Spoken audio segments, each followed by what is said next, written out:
See a buckwheat with a sorrel and veggies. Yum yum. Quarantine food for me and my son. So this is a buckwheat already boiling. So it's a 1 cup for 2.5 cups of boiling water. Okay, so now I'm gonna fry onions.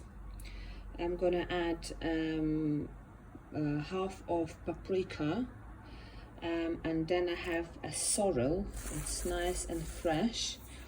I'm gonna also add grated parsnip and small carrot.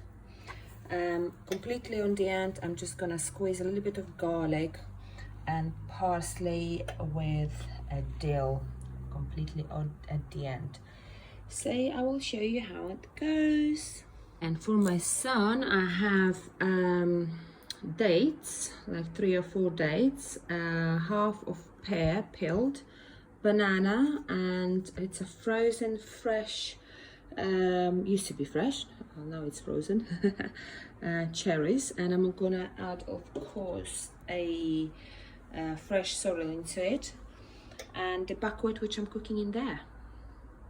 Okay, so once the onion is a little bit soft enough, I'll just add a grated parsley and carrots, and when it gets a little bit softer, the paprika goes in.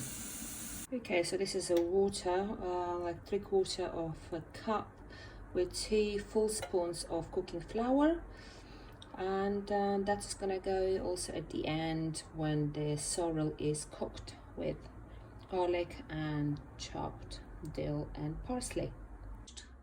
Sorrel, it's topped up on the top, and buckwheat will go onto it soon. Okay, so sorrel and lots of garlic went in. Let it steam for 1 minute, and I'm ready to go with the water with flour. Hey, this how lovely it is steaming. So I'm gonna switch off now the hot plate, and let it steam until it's ready.